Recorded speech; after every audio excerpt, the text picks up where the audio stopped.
Good morning. It's 9 o'clock. We are here for the regular scheduled commissioner meeting. We have the full slate of commissioners in-house, the administrator, and the clerk of the board. And this time I'll call the meeting to order and ask everybody to please rise and join me in the pledge.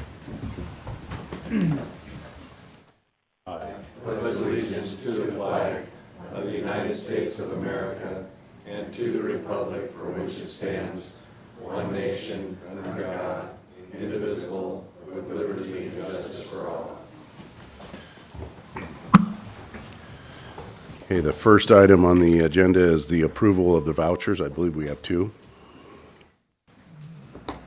Move for approval of fund expenditures in the total amount of $322,894.46 as presented, to note that it has been reviewed and signed by two representatives of the auditor's office and the county administrator.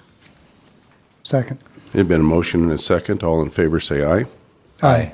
Aye. Move for approval of salary clearing payroll and emergency management payroll in the total amount of $1,115,025.83 as presented, and note that it has been reviewed and signed by two representatives of the auditor's office. Second. There's been a motion and a second. All in favor say aye.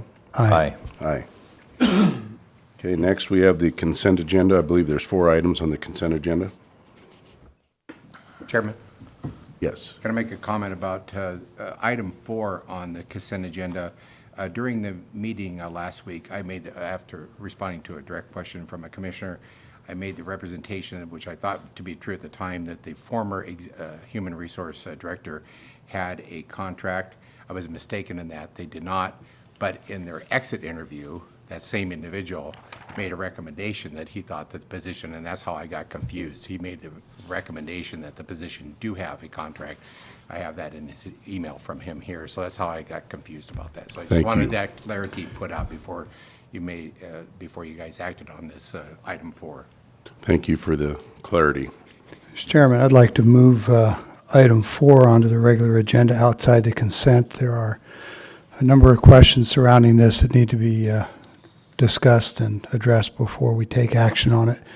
As we've discussed in the past, consent agenda items are items of a routine administrative nature that don't necessitate board discussion. It's been the practice, if any commissioner felt an item needed discussion, we'd pull it. So I'm asking to pull item 4. Okay, so with item number 4 being pulled for its own merit, we'll... With that, I would move for approval of the consent agenda items 1 through 3 with separate discussion on 4 as requested. Second. There's been a motion and a second for consent items 1 through 3. All in favor say aye. Aye. Aye. Aye. Next, we'll move down to item number 4, Resolution 2023-011, Human Resource Director Position Contract. So the authority within the county for and responsibility for the execution of contracts rests with the legislative body, this board, but it's also recognized that we send contracts through our legal counsel for review to ensure that they are compliant with state law and with their own policies, at least as to form and with advice and counsel as to content. And my understanding is that this one has not been through any kind of legal review, and while I am not an attorney, I've read enough of these contracts to see a number of potential conflict areas in this one. So I think this should go for a legal review before we entertain approving it. And secondarily, I would thank Mr. Davidson for acknowledging his unintended error in the previous meeting when the premise of a previous contract was used as the justification for having one now. So part of that discussion will be asking what the justification is for having a contract for this position, irrespective of whether or not the last HR director left under a, I think what could be fairly described as a political cloud. So that's my recommendation and request, is that be forwarded for legal counsel before we entertain action on it, as we routinely do with contracts. And this contract was, the comment was made that it hasn't been under any review. It was in the it was in the prosecuting attorney's office for review, and they were told to stop. I apologize that we didn't go back and get their signature. We will at this time bring it back next week. They were working on it until they were told that because we didn't have them hired, they weren't authorized to work on it anymore, and so they stopped. So they have reviewed it. Okay, But I will obtain a signature and we'll bring it back next week. sounds good to me. Well, point of clarification. I consulted with that office to ensure that when I walked in here, I had some idea of what I was talking about. And I'll just be polite and say that they, in fact, have not reviewed it. The process was started and stopped for numerous good reasons. Thank you. I think that's what you both have said, that it was started and stopped. Yeah. Yes, okay. Well, then we'll look forward to that on next agenda, next meeting's agenda. All right, next we'll move down to the Certificate of Appreciation.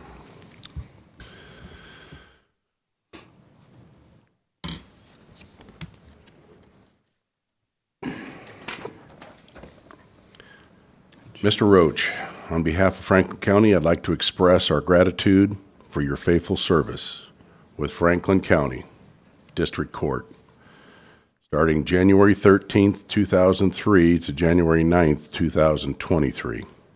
Your contributions to the county and your years of service have been invaluable. Please accept this certificate of appreciation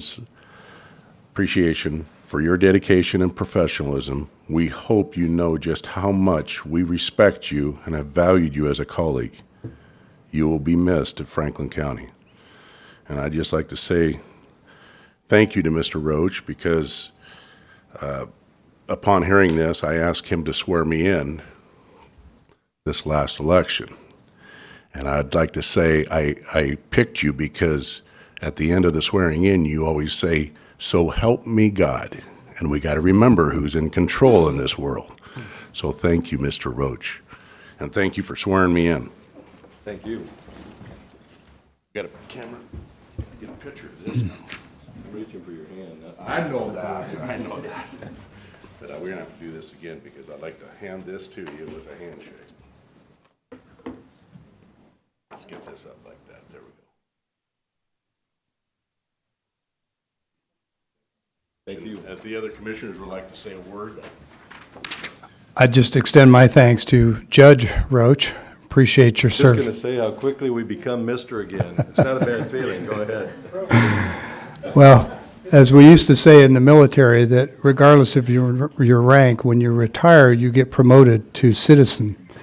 And perhaps that's same with the judgeship. But I have been here, I think you have been here longer than I have, and I've had the privilege of watching your, not only your work, but especially your demeanor and how you've interacted with this board and the level of professionalism that you've shown and the give and take when it came to whether it was budget issues or just simply respecting the separation of the roles and separation of powers. It's just been a real pleasure, and you're a gentleman and a professional, and I appreciate having the benefit of working with you and witnessing that these last many years, however many it's been.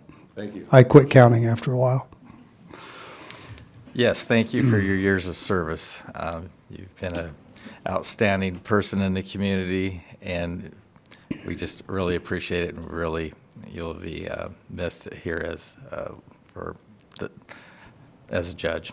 So, Thank you. I thank you. appreciate it.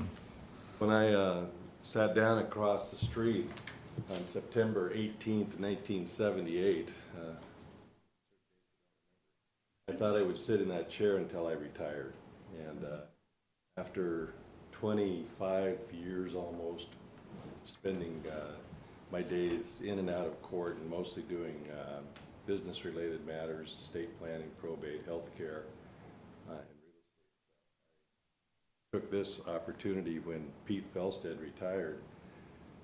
And the move from a private practice to public service, practice law with two brothers. I have a third brother who's an attorney in Walla Walla and a nephew who I was practicing with at the time. And they all thought I would be bored stiff sitting on the bench. But it's been an absolute pleasure. You can make a difference in some people's lives. It's a constant effort. We're fortunate, a lot of people don't realize this. I'm in district court. A lot of judges who are familiar with it call it the court of the people because a lot of people that appear before us don't have attorneys.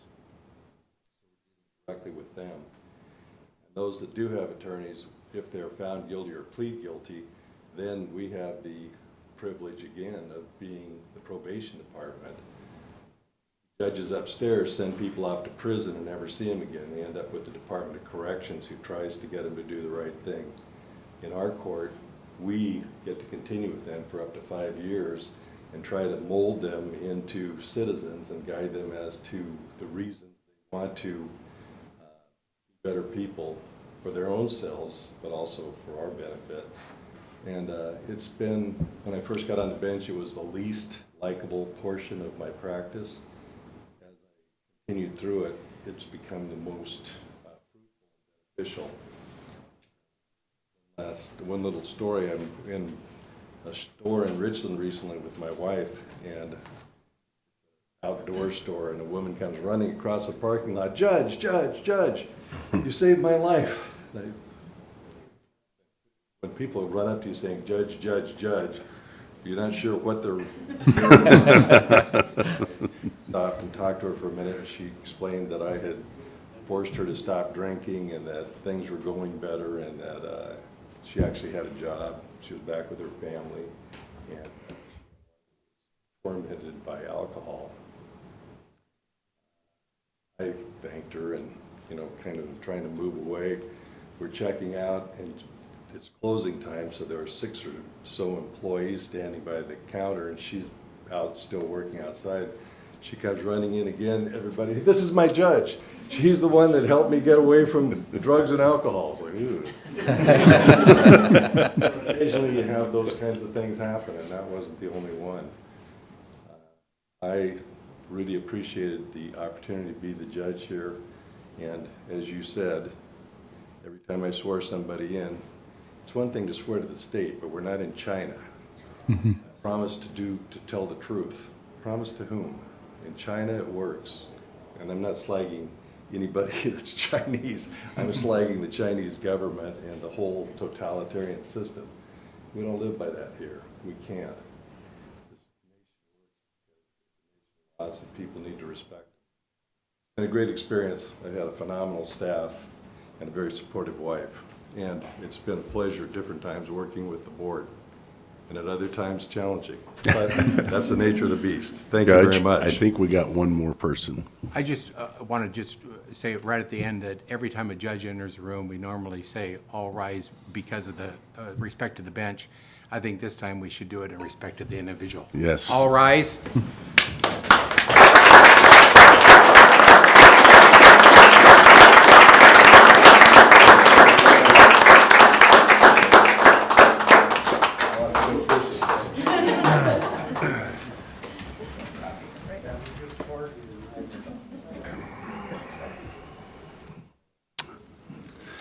All right, that's a hard act to follow right there. So next, we have the presentation, Working Families Tax Credit. I believe we're online for this. Ms. Milham? I see that Correct? they're there, yeah.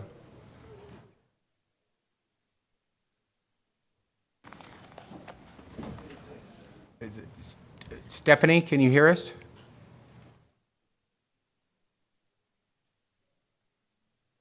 Hello?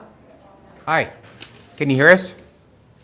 Yes, sorry, I didn't know if I was having technical issues because I could not hear anything before what was said. Okay. So I don't know. No, you're on now. Okay, perfect. So am I presenting now? Sorry, I couldn't hear anything that was going on beforehand. No, this is your spot on the agenda, so you can go now. Okay, yeah, so thank you so much. Hi, can you guys see me? Yep. I don't know if you guys can see me. Okay, thank you Yes. so much. My name is Stephanie Elizalde. I work for the Department of Revenue for the Working Families Tax Credit Division. And today I'm here to present to you about our program, Working Families Tax Credit. Let me see if I'm allowed to share my screen real quick. Give me 1 second, please.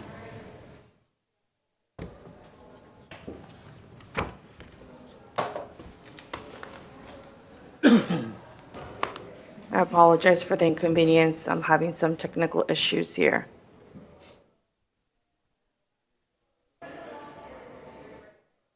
Can you guys see the screen? We don't have anything, we can see you. No, okay.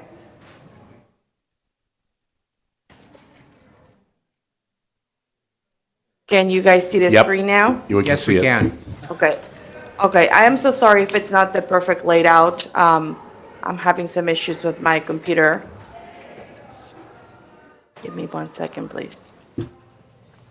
Okay, so the Working Families Tax Credit, it's going to be a program we're launching next month on February 1st. This is the outreach team. We're all bilingual. I'm Stephanie. I'm the one in charge of Central Region, which is part of your county. And about a program, this is going to be a credit, a refund credit for people that are low to moderate income and individuals and families in the state of Washington. The payments are based on income level and the number of qualifying children they have. The applications will begin February 1st, like I stated, next month. About the program, so who would qualify for the Working Families Tax Credit Program? So in order to qualify for a program, there's a number of requirements applicants must meet. They must file a federal income tax return as an individual or as a joint filer. They must have a valid Social Security number or an active individual taxpayer identification number, also known as an ITIN number. They must qualify for the federal earned income credit, and they would have to have lived in Washington State for a minimum of 183 days for 2022. They must also be between the ages of 25 and younger than 65. This is a table that will show you roughly about how the credit will work. So for a person that has no children, they would have to meet this income requirement. If they exceed those requirements, they will not be able to get a credit.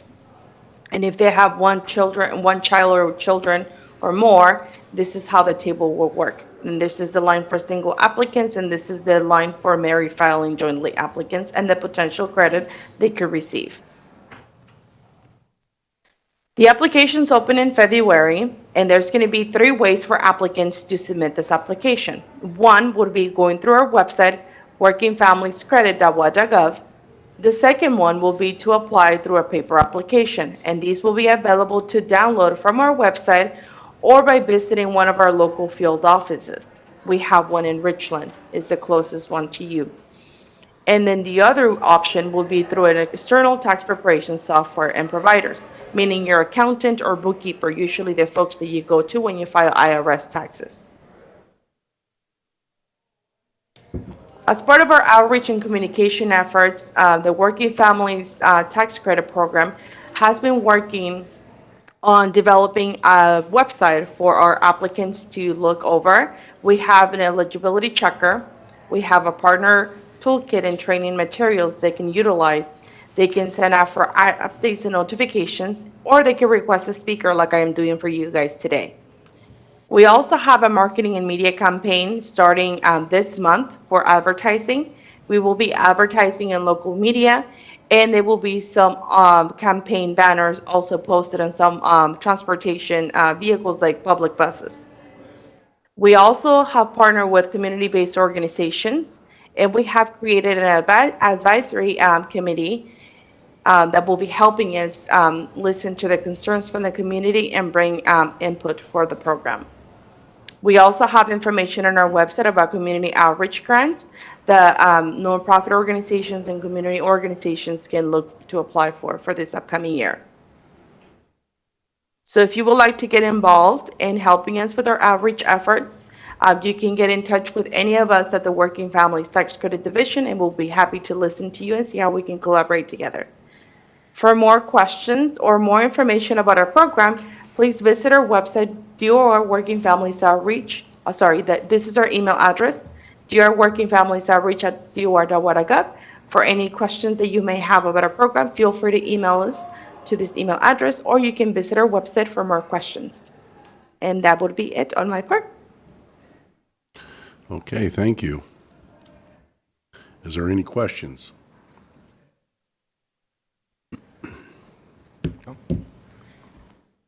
Okay, thank you, Stephanie. Thank you so much, and you guys have a great day. Okay, next we'll move down to the presentation of the Commissioner Administration updates. Mr. Davidson?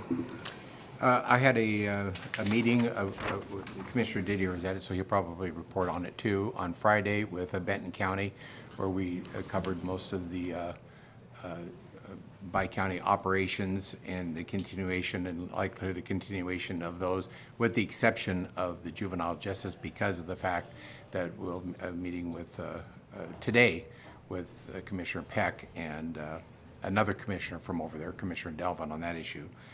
And so that's all I got to report about that. Commissioner Peck?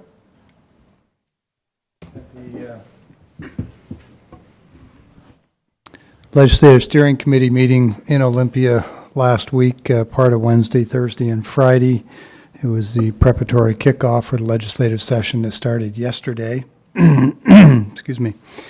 Good discussion. The rate of bills being dropped appears to be even higher than some of the previous years. For those who are not acquainted, the state runs on a biennium, and a bill that is produced one year, if it fails to move forward, it's automatically reconsidered the next year. That happens during the two-year cycle. And so we've just completed in December a two-year cycle. So this year, this January going forward, is a new two-year biennium, which means that bills that were dead from last year and the year before do not get brought forward. So everything that's happening today going forward are going to be new bills this year. There are, last I checked, somewhere north of a few thousand bills that have already been dropped. And I think we'll have lots of discussion going forward, but I'll just offer that if anyone should have questions about specific bills, you can feel free to reach out to me or to Washington State Association of County staff, or of course the other commissioners, and we'll either get you the information or connect you with somebody who is a subject matter expert on those bills.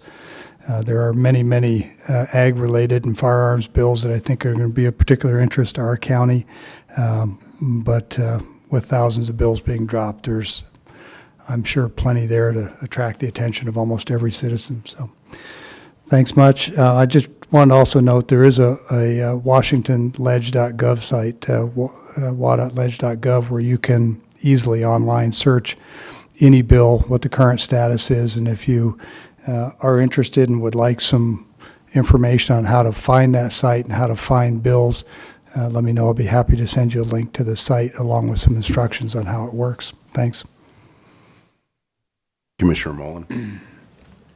Last week had the Tri-City Regional Chamber Commerce Board meeting. Also partook of the Greater Columbia Behavioral Health, along with Southeast Washington Aging and Long-Term Care, and attended the Wassac Roundtable yesterday. Also met with constituents regarding the HAPO Center. Also had discussions on road conditions and repairs. Also discussions with ARPA funding and the community needs. Right now we've a pretty serious condition out there in Palouse Falls as far as availability of emergency services, and it's just something that we should really take a look at, because if you get injured out at Palouse Falls, it could be an hour and a half wait to get help to you. So concerns there, and would like to try to use some of the ARPA funding to remedy those situations out there.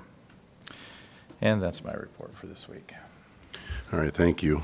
My last week consisted of the Columbia River Policy Advisory Group that I attended virtually, and was alarmed by the fact that in 2024, it's going to be in Superior Court for the ruling of the water in eastern Washington as to so far as to who is the senior water right holder and the junior water right holder. This is referred to as adjudication, and the Colville and Spokane tribes have put in for an incredible amount of water to service the land around Lake Roosevelt, and then also control of the rest of the water of the Columbia for the fish. And that'll put the 3 Columbia Basin irrigation districts as a junior water right holder, which concerns me to the fact that this is exactly what's transpired down in the Klamath Basin, and those farmers are being withheld from water usage late in the year when their crops are in their critical stages. The other thing was got numerous phone calls when we had that really cold day, and there was ice on the road. And I talked to Mr. Erdman about it, and he's going to look at possibly putting signs at the top and the bottom of that hill going down Ringgold. At church, I had a lot of people tell me that the buses can't even stop on that hillside, that they slide off the road. So it's something that we need to make people aware of, the fact that that does not get any sunlight this time of year, and it remains slippery. So when the rest of the roads are clear and you feel comfortable, when you get on that hillside there, it is dangerous. And there was a pickup that had a really bad wreck there. So we're talking about putting signs at the top and the bottom, being icy, and then also maybe having our road crew really look at salting that different in the wintertime on the days that it could be dangerous for people.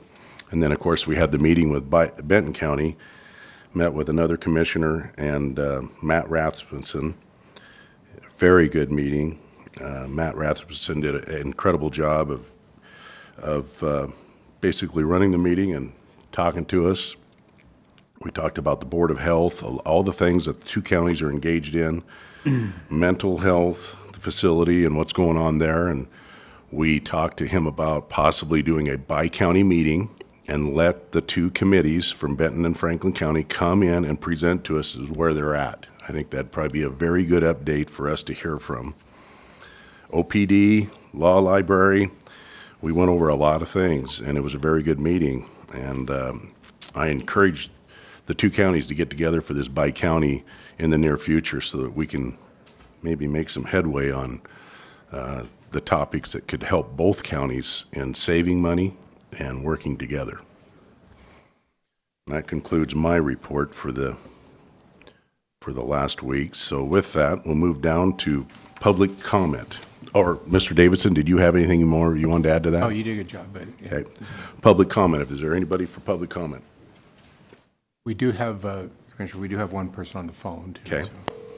Go ahead,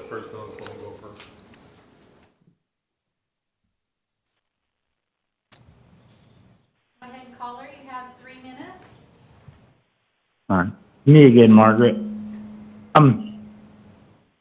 I think that's kind of a funny, relevant joke. I think if I set it up, I think context is extremely important. My name is Victor Scott. Everyone there knows who I am. I'm what they call the famous protester.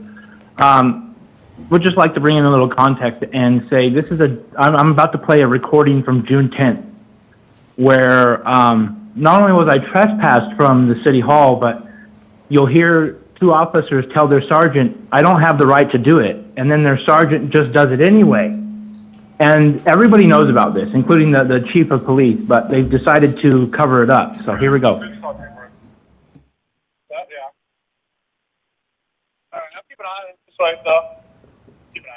I'll keep an eye on him. There we go.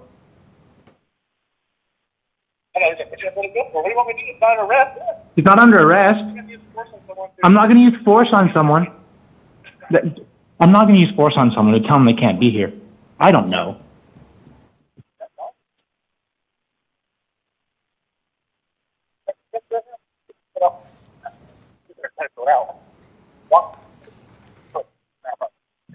See, and they had no clue when his sergeant was in the vehicle speeding out to get me. He didn't realize that his other 2 officers were on body camera explaining, "We don't have the legal right to do this."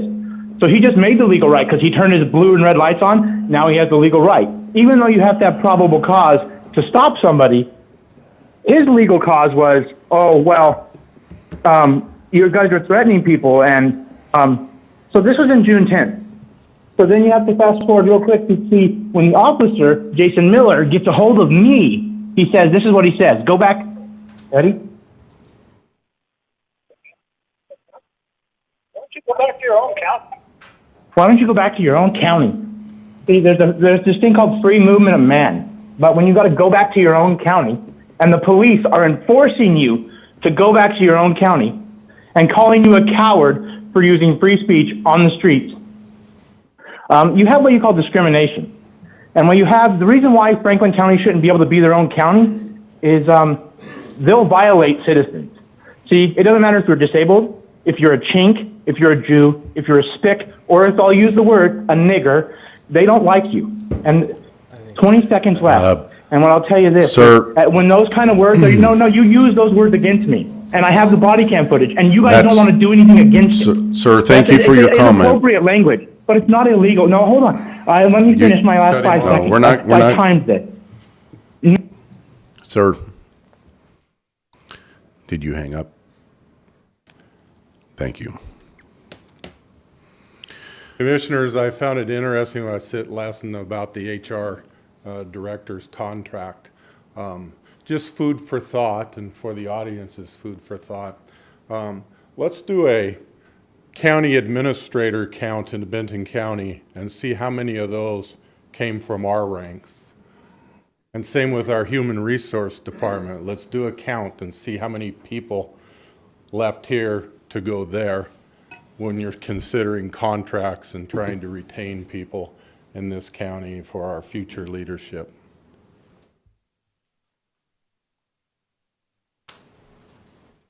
Is there anybody else for public comment? Anybody on the phone? I'd like to take a minute. Yes, sir. You get 3 minutes. I'll take all three. Okay. Commissioners, thank you for who you are and your willingness to serve the county. I'm grateful and recognize the amount of time that it takes to administer to something of this nature. So thank you each. Appreciate it. My name is Todd Epic.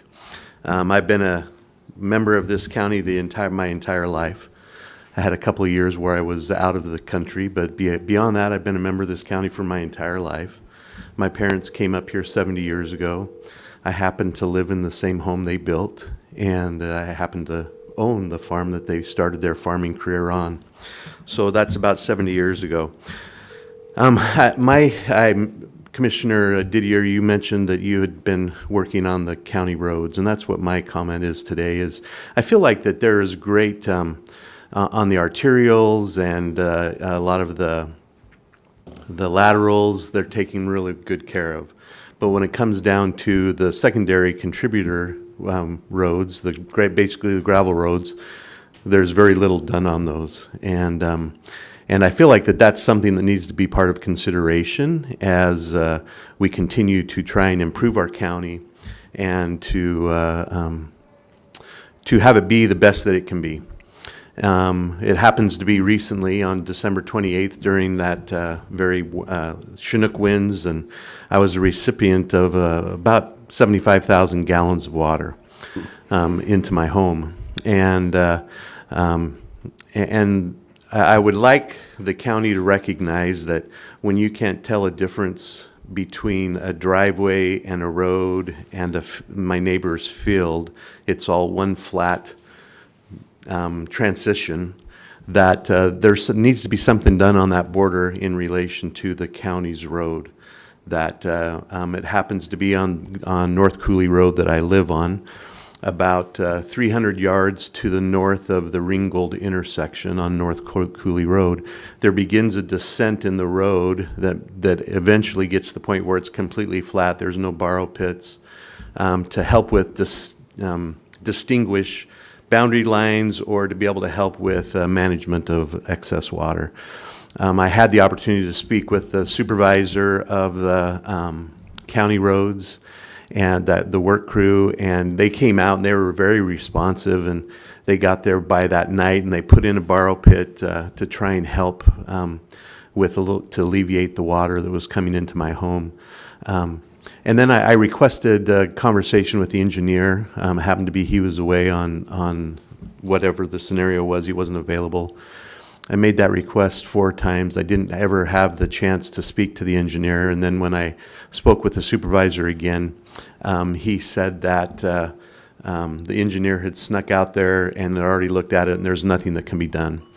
I would just like to help everyone understand that my feeling is something can be done. The road is not appropriately taken care of. It needs to be elevated or borrow pits put in there so that way that appropriate management of water or whatever the scenario might be can be handled.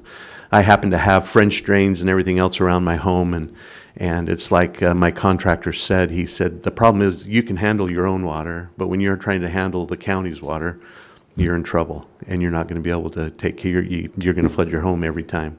So I respectfully request that you look into that, and I'm more than happy to meet with any of you on an individual basis. Thank you. Your call Thank you. cannot be completed as dialed. We have another caller? No? Anybody else for public comment? Mr. Epic, I'd like to come meet with you on that, so we'll get together. Welcome. If you are the meeting host, please.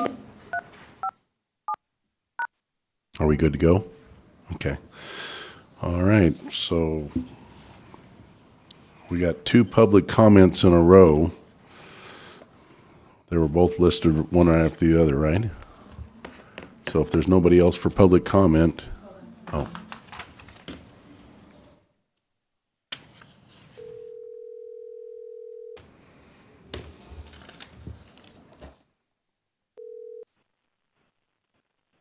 Go ahead, caller, you have 3 minutes. Yes, hello. I am aware of this Victor Scott.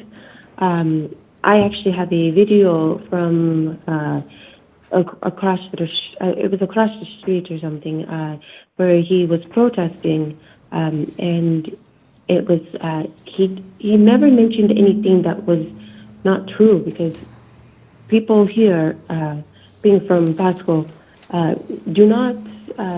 not treated well at all, and it's actually terrifying that the people here who run the city are condoning this behavior. It's against disabled individuals, people who come here to the sanctuary city, and it is despicable.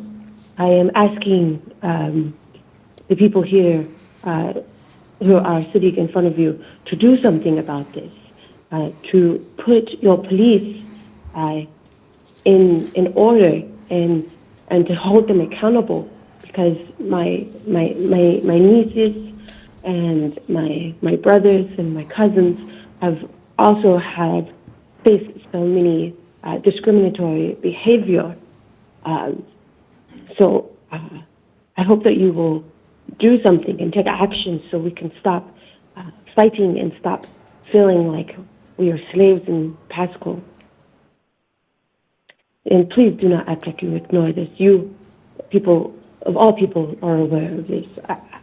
I've seen it, I've recorded it, and it's just disturbing. Thank you. Thank you. Is there anybody else on the phone? And I was mistaken. I was looking at my early agenda. We'll move into the administration office business. Mr. Davidson? Just two items. The Benton Franklin Health District has asked us for 2 county commissioners to sit on the 1152 board interview process. I've taken a guess that that's about House Bill 1152 of establishing comprehensive public health districts. Yep.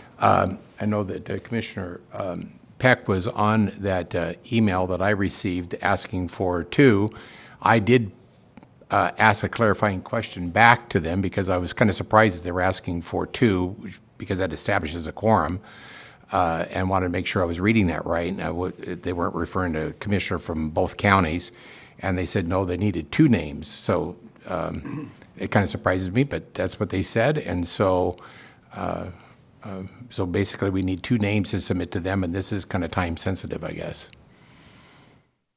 So I think there might have been a little miscommunication in there. Your recitation is accurate. The discussion about having 2, I think, was to necessitate a quorum from each county to approve of selections. Oh, And I think they sort of glossed over, we collectively glossed over the notion that you could have one county commissioner from each county on the interview panel and then bring that back for their full board to approve. So I don't think it has to be two, but you're correct, that is what they were asking for. And it does present a quorum, which simply means that you'd have to have a closed session or an executive session to evaluate the qualifications of a candidate for employment. And do you know when the times are for the interviews? I did not bring that email with me. I think we needed it this week if we could, so if you could appoint, Commissioner Peck is on that now, so we need another board member. I think that whether regardless if we use them or not, if we could have another name just in case we needed one, probably be beneficial. I'd be more than willing to sit on the board if so be it. Okay. I would be too, so it's, if they need two and Commissioner Peck's over in Olympia, I think they wanted the two names, so. When are the interviews? I'm not sure when the interviews are. They wanted the responses back this week. So I'm not sure when the interview process, they didn't go and they didn't elaborate on that in the email. Yeah, I've been on the 1152 committee that prepared the process by which to expand the board. I don't know that my schedule is an issue. I don't think I have any conflict. I didn't receive the email, so I don't know what the dates are. Did you receive it, Mr. Mullen? I received an email, but I didn't notice any dates. So it sounds like we got consensus of Commissioner Peck continuing on there. And do you want, Mr. you two Mullen want a would- coin or? Mr. Mullen will be fine. Okay. Okay, Rocky. Okay. All right. Have that. You got one more? And then I just wanted to inform the board of things I'm working on. We've been working on, with the help of the auditor's office, about historical preservation of funds and creation of a committee in that regards. We've made a lot of good headway. Entire voluminous book of what the policies and the forms is starting, which will hopefully get it to where we can share some of those revenues with other than just the museums, but offer it to other public entities that might be doing just, one-time historical preservation things around the county. It's really beneficial when you have something like that because it increases public awareness, gives a little bit of an arm length to the board for the political issues at play, and works pretty good in counties that have that. So we're busy working on that, but we will, of course, bring a formal policy to the board for their approval when it's appropriate. Okay. So, Ms. Davison, I just note that I do agree with your comments, and I just note that that's really the way the process has functioned for years now. Funds have gone to museums, but they've also gone to one-time needs at historic facilities. And as you know, the statute that allows for the collection of the fee that goes into the historic fund is principally there for the preservation of historic county records in particular. And I've come to learn recently that we have file cabinets, plural, I don't know how many, in storage of county records that need to be gone through for retention and for other historical purposes. And I'd suggest that really is the primary intent of the statute, and I'd recommend that the board, with your assistance and review, look at whether or not it might be necessary to use funds from that account either for a contractor or maybe a part-time employee to go through those records. I really do think that's the primary intent of the statute. I just didn't know that we had an accumulation of those that were going unmet. And then lastly, I'd note that I think the reason that we're in the situation we are is because in the commissioner's office, we previously reduced staffing, and part of that staffing previously was handling those historic records and going through them for retention. So I think there's a couple of issues there. One, what's the priority for these funds? I contend it's county records. Two, we've got an issue that needs to be addressed because we cut staffing in the commissioner's office and it's no longer getting done. Thanks. I think the auditor's in the room, and he'd like to speak on this. A little bit to that. There is actually a tremendous amount of money available for document preservation. It's a $2, $1 split. I can't speak to the $1, but I know that if there is a need, I know the clerk, we have actually a panel set up for document-specific preservation. And there is a tremendous amount of money other than the historic preservation money. And so while I understand what Commissioner Peck is saying, there is two pots of money that can address some of that, and we can present again on that as well. In the auditors, through the recording function, and then I believe there's that particular document preservation committee has the electeds on, has the clerk and other members on it. So I just wanted to give that clarification. Thank you. Yeah, I appreciate that. It's rare that we identify a need and then discover we have more funds than we thought we did, so it's good news. Yeah, I just would like to remind the whole board that we have been addressing that issue about the backlog work. Most of those records are primarily right in that room right there. And we're assessing the situation and see if we need any outside help. But there's plenty enough money to get it all done. So, in that particular fund. If I could, do you have any sense of how big this backlog of documents is? I was given to believe that it was pretty substantial. I think it is actually to the point where we could possibly maybe even handle it internally with the president's staffing quite easily. We are hiring another, we're down one person right now, and we are in the process of hiring that person. And I think we will probably have the workforce to be able to handle that situation with current staff. But we'll continue to assess it, and arrangements are being made for the first part of the work is to have the state archivist from Ellensburg come down and take what they want from it so that we can deal with what remains. And so that process is in the works right now. All right. Well, if that concludes that, we'll be down to public comment. This is our second public comment. Anybody on the phone? Anybody in the audience? No calls? I don't see nobody moving forward, and I believe, Mr. Davidson, that we have a closed session and an executive session, right? Yes, I just want a clarification because I actually have a sheet here that it says OPD. Are we not doing that one? That one's been pulled? Okay, I stand corrected. I have an outdated sheet here. So, yes, we do have a closed session with an update about union negotiations, and we also have an executive session with the elected officials, but that is to start at 10 o'clock. Is that not correct, Sam, that he is? So we'll go into closed session, and then we can't start the executive session with the elected officials until 10 o'clock. So I'm requesting the board that we go into closed session pursuant to RCW 4230-140, Section 4.